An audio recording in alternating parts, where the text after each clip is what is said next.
Good evening, and welcome back. Tonight, we are not going to talk about the history that was written, but about the history that almost was. A history shaped not by grand battles or sudden disasters, but by a single moment that never happened. A knife that was never raised, a door that was never closed, a man who walked out of the Senate alive. This is the story of a world in which Julius Caesar was never assassinated. Now, let us begin. In the early months of 44 BCE, Rome was exhausted, not defeated, not ruined, but deeply, quietly tired. Decades of civil war had reshaped the republic from the inside out. Generals had marched against fellow citizens. Armies had learned loyalty to commanders rather than to the Senate. The old balance of power, carefully constructed over centuries, had cracked, not all at once, but piece by piece. And at the center of it all stood one man, Gaius Julius Caesar. He was not a king. Rome still pretended to hate kings, but he held something more dangerous than a crown: time. He had been appointed dictator for 10 years, then dictator for life. In theory, the republic still existed. In practice, nothing of consequence moved without Caesar's approval. The Senate still met. Magistrates were still elected. Laws were still debated. But everyone in Rome understood the truth, even if few said it aloud. The republic no longer governed Caesar. Caesar governed the republic. And yet, despite this concentration of power, Rome was calmer than it had been in years. Grain flowed into the city again. Debts were reorganized instead of erased. Veterans were settled on land rather than left to riot in the streets. Provincial governors were monitored more closely, corruption more carefully punished. Caesar ruled not like a tyrant, but like an administrator who believed deeply that Rome could be made efficient. This, more than ambition, is what frightened his enemies. The men who feared Caesar were not simple defenders of liberty. They were survivors of an older Rome, a Rome where power moved slowly, where no man stood too far above his peers, where tradition mattered as much as results. They watched Caesar reform the calendar, expand the Senate with loyalists, centralize military command, and speak openly of future campaigns eastward. To them, it felt like standing on a shore and watching the tide rise inch by inch. Not dramatic, not sudden, but unstoppable. And so, in the history we know, they chose violence. But tonight, we imagine something else. We imagine hesitation. On the morning of the Ides of March, the air in Rome was heavy but unremarkable. No thunder, no omens that could not be explained away. Just another day in a city accustomed to uncertainty. Caesar was late. In our history, his wife Calpurnia begged him not to go to the Senate. She had dreamed of blood and statues weeping. In this world, she still dreamed. But Caesar listened differently, not because he feared death, but because he had learned something essential during years of war. Timing mattered. He delayed his appearance. A brief postponement, a small decision, and in that delay, the conspiracy fractured. One man doubted, another lost his nerve, a third feared exposure. Plots depend on precision. Without it, courage dissolves quickly. By the time Caesar arrived at the Senate, the daggers were still hidden, but the resolve was gone. The meeting proceeded. Voices echoed off marble walls. Petitions were presented. Debates unfolded. And Julius Caesar walked out alive. No one cheered. No one protested. Rome did not realize, that day, that it had stepped into a different future. The aftermath was quiet, but not calm. Rumors spread quickly. Someone had spoken. Someone had warned him. Someone had betrayed the plan. Caesar did not announce investigations. He did not order arrests. Instead, he waited. This was not mercy. It was strategy. Caesar understood power better than any man alive, and he understood something else as well.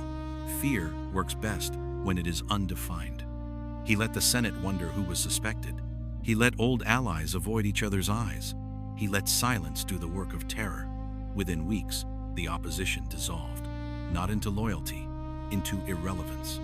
With the threat neutralized, Caesar turned fully to what he believed was his true mission, not conquest, stability. Rome, in his view, had outgrown its institutions. a city-state pretending to rule a world. The Senate was designed for a republic of farms and villages, not an empire stretching from Gaul to Syria. Caesar did not intend to destroy the republic. He intended to finish it. His first reforms were subtle. He standardized provincial taxation, removing the power of private tax collectors who had bled regions dry. He reorganized courts, making appeals faster and verdicts harder to manipulate.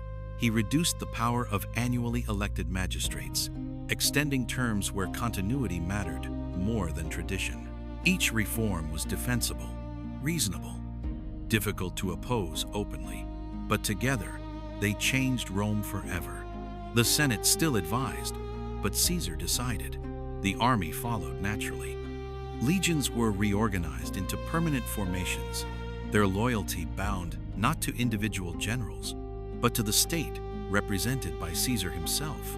Veterans were rewarded predictably, not through personal favor, but through policy. For the first time, Rome possessed something close to a standing professional military that answered to a single, stable authority. It brought peace, and peace is persuasive. By the end of 44 BCE, Rome was no longer pretending. Caesar did not take the title of king. He did not need it. Coins bore his image. Edicts carried his name. Foreign kings addressed him as Rome itself. The republic still existed in form, but everyone knew the truth. Rome had entered a new phase, not an empire yet, but no longer a republic. And somewhere beyond the city, beyond the hills and roads and legions, the world waited to see what Julius Caesar would do next. Because for the first time in generations, Rome was ruled by a man who had time. And history, when given time, changes everything. When Julius Caesar survived the day that should have ended his life, Rome did not change overnight. Empires rarely do. Instead, change arrived the way Caesar preferred it to arrive: quietly, deliberately, and with paperwork. By the middle of 43 BCE, the city had settled into a strange new rhythm. There were no purges, no public trials of conspirators, no blood in the streets.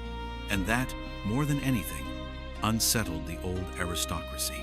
Rome had been trained by generations of violence to expect revenge. Caesar offered administration instead. Caesar understood something that most Roman politicians never fully grasped. Rome's greatest weakness was not ambition, but inconsistency. Governors changed yearly, policies shifted with elections, armies answered to whoever paid them last. The Republic had expanded faster than its institutions could adapt. Caesar did not see this as a moral failure. He saw it as a logistical one, and logistics, unlike tradition, could be redesigned. His first priority was the provinces.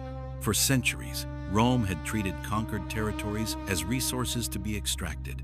Taxes were auctioned to private contractors. Governors enriched themselves openly.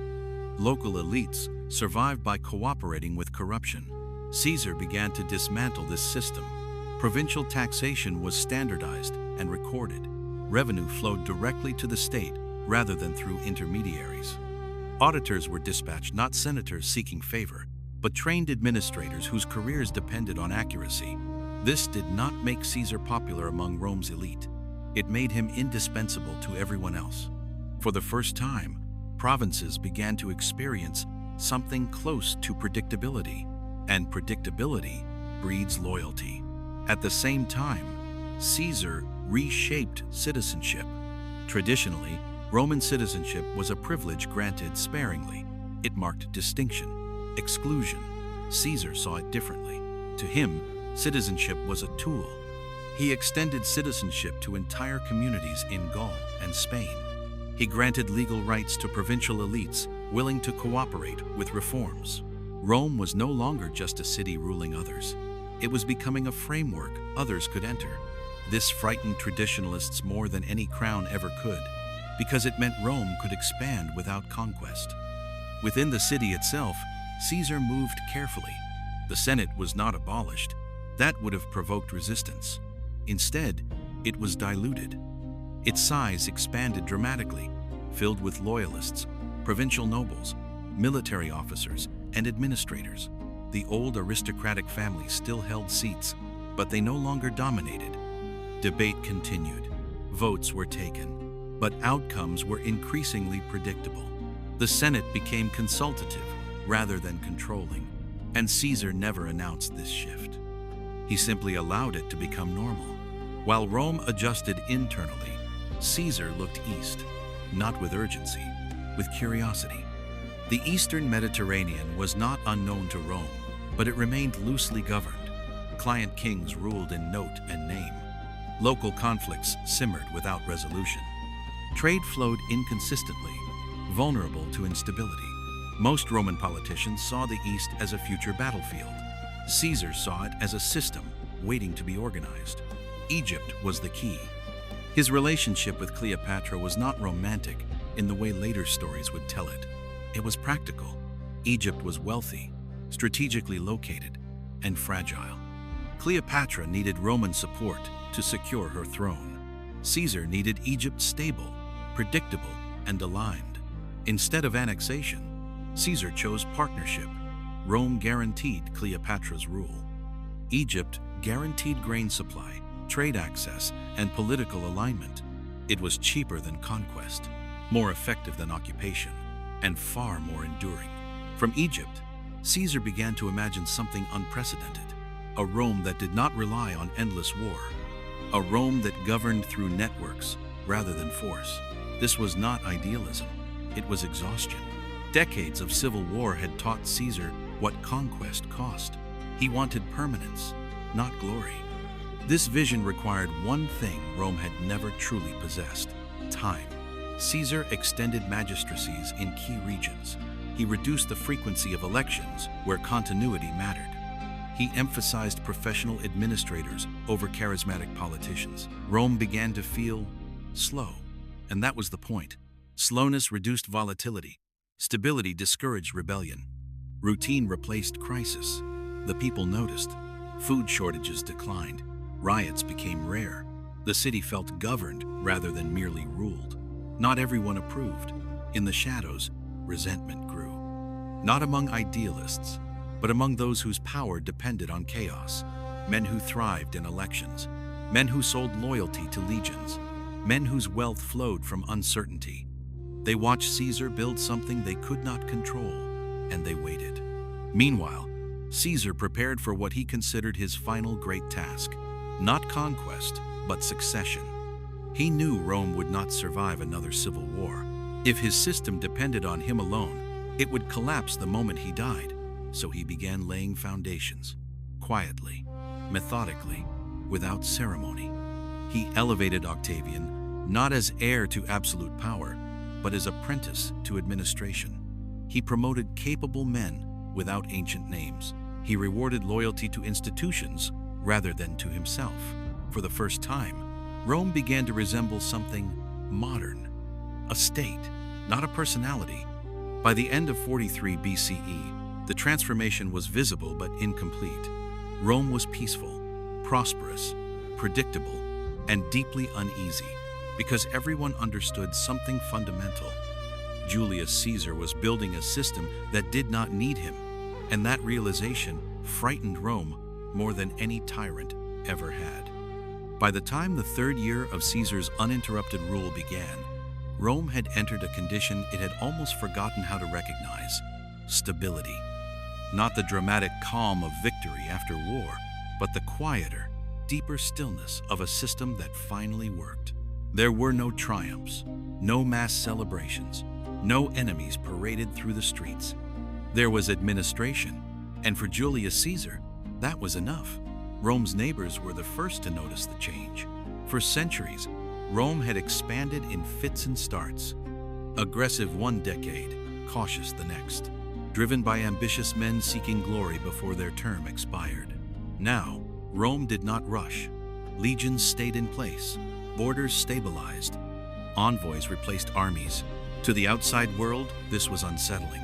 A Rome that did not need to prove itself was far more dangerous than a Rome hungry for conquest. In Gaul, the transformation was immediate.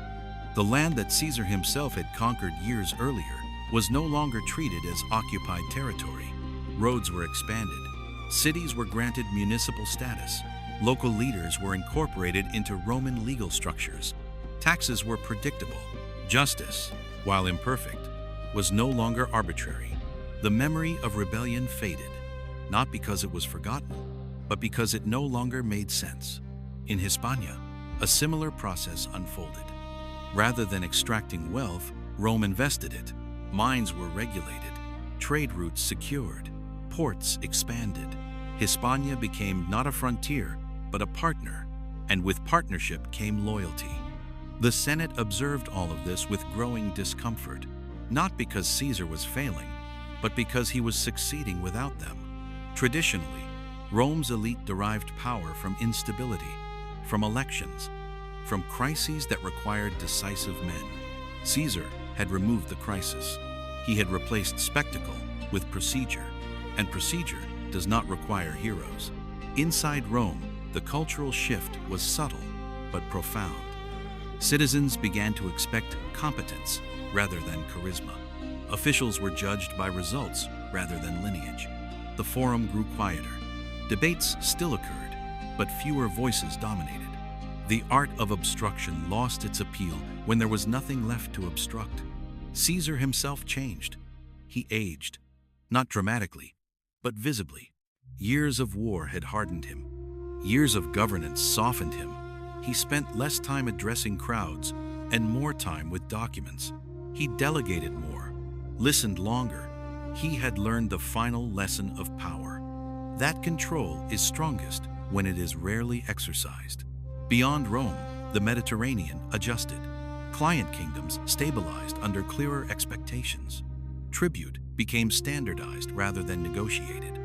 Trade flourished under reliable protection. Rome did not claim the sea. It organized it. Piracy declined. Shipping increased. Ports grew wealthy. The Mediterranean became quieter. This quiet alarmed some.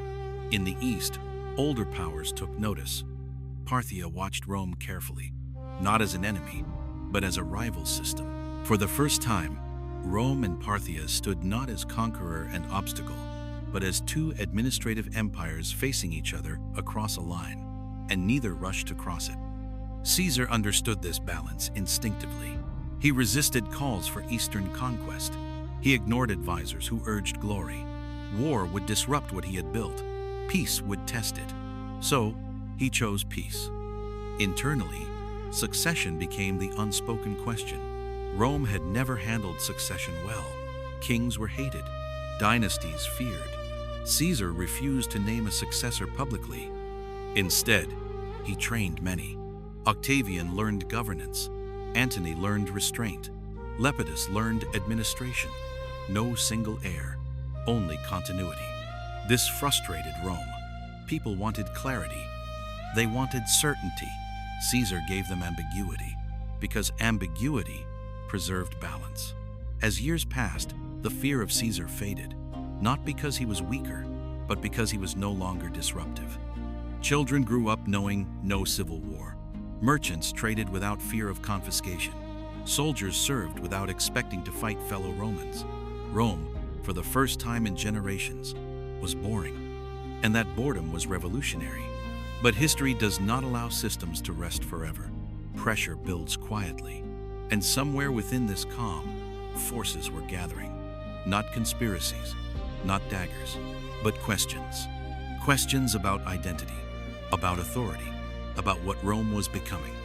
By the 10th year of Caesar's uninterrupted rule, Rome faced a problem it had never truly confronted before: the problem of permanence. For centuries, Roman power had been temporary by design. Consuls came and went, crises rose and fell. Even dictators ruled for months, not decades. Now, Rome had a ruler who did not leave. And the world was learning what that meant. Caesar had not declared himself king. He never wore a crown, never demanded divine honors, never abolished elections, and yet everyone understood the truth. Nothing meaningful happened without him. Laws passed because Caesar approved them. Governors were appointed because Caesar trusted them. Armies stayed loyal because Caesar paid and organized them. Rome was no longer ruled by institutions. It was ruled by continuity. At first, this felt like relief. No more sudden reversals, no more policy whiplash, no more reckless generals dragging the Republic into chaos. But slowly, a deeper unease emerged. What happens when stability has no endpoint? The Senate adapted outwardly. Debates continued.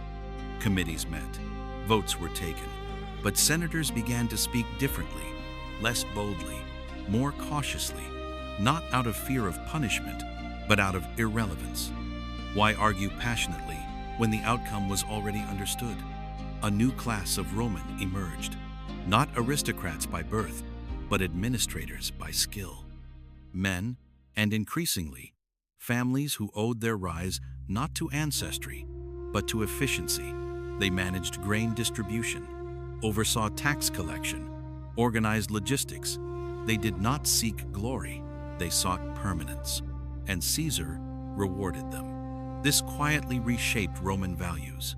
Ambition no longer meant battlefield fame, it meant reliability.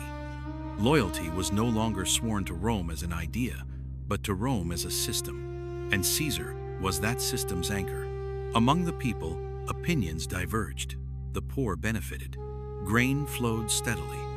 Jobs were predictable. Violence declined. For them, Caesar was not a tyrant. He was a guarantee. The elite, however, felt the loss more sharply. They still held wealth, still held titles, but not leverage. Their sons could no longer force history forward through chaos, and that was an unforgivable theft. Rumors began to circulate, not of assassination, that path had failed before, but of succession. What would happen when Caesar died? No man lives forever, and Rome had no mechanism to replace what Caesar had become. Caesar himself understood this danger. He did not deny his mortality. But he also refused to solve the problem directly. Naming an heir would fracture Rome immediately. Refusing to name one delayed the fracture, so he delayed. Instead, he focused on systems. He expanded the legal code, standardized provincial administration, reduced reliance on personal discretion. Each reform removed a piece of himself from governance, not enough to vanish, enough to prepare. Still, uncertainty remained. Octavian matured into a capable organizer. Antony learned to restrain his instincts. Others emerged from obscurity, but none were Caesar, and Rome knew it. Beyond Rome, the world watched. Client kings adjusted their loyalties cautiously. Foreign powers prepared contingencies. All understood the same truth. Rome without Caesar would not be the Rome they knew. In private moments, Caesar felt the weight of this. He had won every war, outmaneuvered every rival. But this problem had no enemy, only time. He began to write. Not speeches, not propaganda, guidelines, notes on governance, reflections on power, warnings about ambition. He was no longer shaping the present. He was preparing Rome for a future without him. And yet, something remained unresolved. Rome had accepted order, but it had not chosen it. The Republic had not voted itself into this new form. It had drifted, and drift creates resentment. For most of his rule, Julius Caesar had existed in a strange space between man and institution. He aged, but slowly. He tired, but never publicly. Rome had grown used to the idea that Caesar was simply there, until one winter morning, he was not. It began with absence. Caesar failed to appear at a scheduled session of the Senate. No announcement, no explanation. At first, this caused little concern. He had done this before. Illness, private meetings, administrative work behind closed doors. But hours passed, then a day, then a second. Whispers spread through the city. Not panic, not fear, uncertainty. For the first time in decades, Rome had no signal, no decree, no direction, and the machinery of governance hesitated. When the announcement finally came, it was carefully worded. Caesar was ill, not dying, not incapacitated. Ill, the word landed heavily, because it acknowledged something Rome had avoided naming. Caesar could end. The reaction was not uniform. Among the people, Concern turned quickly to loyalty. Temples filled, offerings were made. Public prayers rose not for Rome, but for Caesar. Stability had a face now, and that face was vulnerable. Among the Senate, the mood was different. Some felt genuine anxiety. Others felt something colder, opportunity, not to overthrow. That fantasy had died years ago, but to prepare, to position, to survive what came next. Behind closed doors, conversations shifted. Not if Caesar would die, but when. And more importantly, who would speak first when he did. Caesar recovered, slowly. When he reappeared in public, the city exhaled. But something had changed. The illusion was broken. Caesar saw it immediately. The glances lingered longer. The silences stretched. He was no longer timeless. He was counted, measured, and for the first time, replaced in imagination. That night, Caesar convened a small circle, not a council, not the Senate. A handful of men who had grown under his system. Octavian, Antony, a few trusted administrators. No speeches, no declarations, only one question: what happens to Rome when I am gone? No one answered immediately, because no one had an answer. Caesar did not demand solutions. He offered direction. Rome would not survive another civil war. That was non-negotiable. Power must transfer without armies choosing sides, without crowds being weaponized, without fear. He would not be replaced by a king, and the Republic could not simply return. Rome had passed that point. The answer, Caesar believed, was not a man. It was a process. Over the following years, changes unfolded quietly. Authority was redistributed, not upward, but outward. Key decisions required multiple confirmations. Military commands were split geographically. Treasuries were separated from generals. No single person could move Rome alone, including Caesar. This confused many. Some called it weakness. Others called it wisdom. Caesar called it insurance. Octavian was placed in charge of logistics and finance.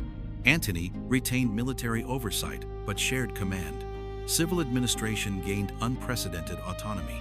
Rome was being taught to govern itself again, but differently. Resistance emerged not openly, but in tone. Old aristocratic families complained of dilution. They saw power slipping not to Caesar, but to structure, and structure could not be bribed. The people barely noticed. Life remained steady. Food arrived. Streets were calm. For them, the system worked. Caesar, now visibly older, spent more time observing than directing. He listened. He watched how Rome behaved when he stepped back. Sometimes it stumbled. Sometimes it surprised him. But the greatest test had not yet come. Because illness had only reminded Rome that Caesar could die. It had not shown them how. Julius Caesar did not die dramatically. There was no betrayal in marble halls, no sudden violence, no moment frozen forever in art. His death came quietly, as most real endings do. It happened in late winter. Rome was calm. The streets were wet from rain, the kind that softens sound and blurs the edges of the city. Caesar had been unwell for weeks, not gravely, at least not openly, but noticeably diminished. He moved more slowly, spoke less, listened more. Those closest to him understood. This was not another illness to recover from.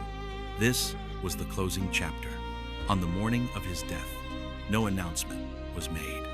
No Senate session was scheduled. No public appearance expected. Caesar remained in his residence, surrounded by a small circle. No priests, no generals in armor, only attendants, scribes, and a few men who had grown under his shadow.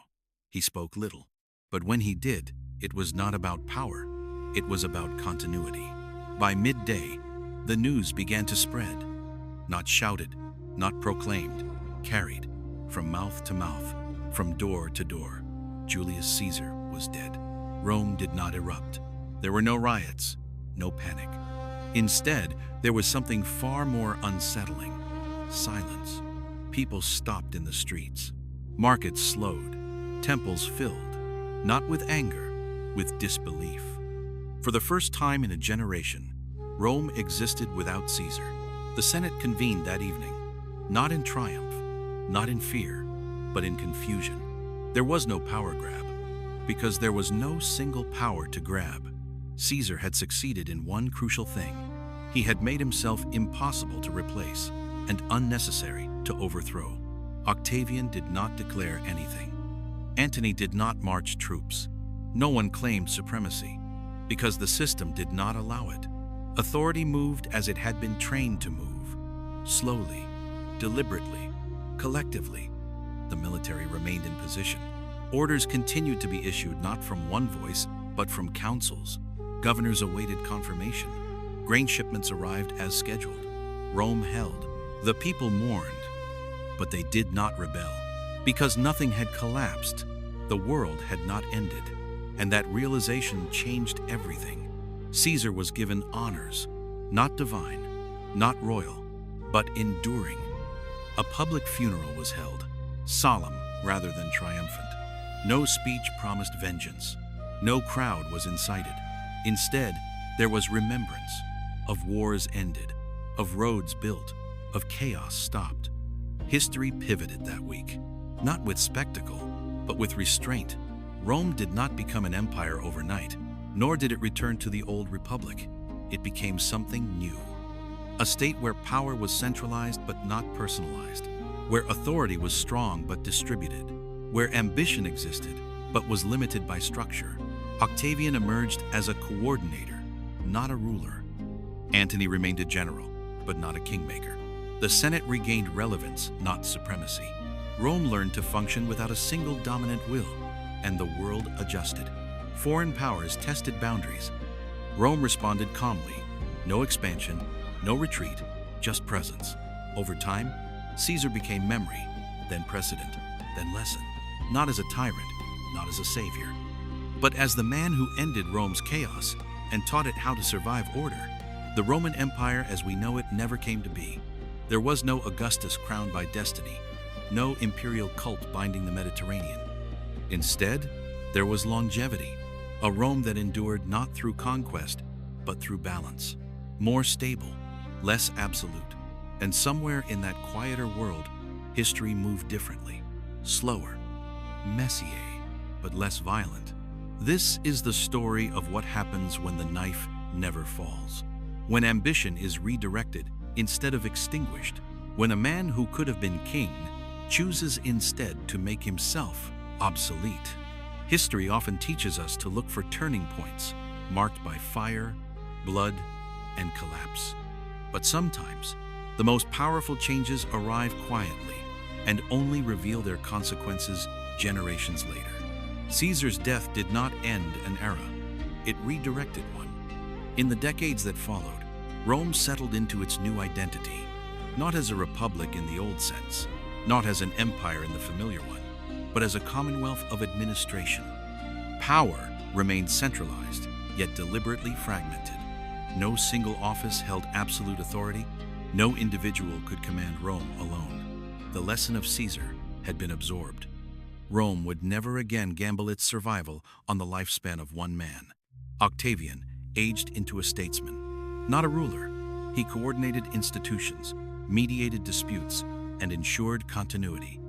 When he stepped down, the system did not tremble. Another took his place, and then another. Antony never marched on Rome. His ambition burned, but found no fuel.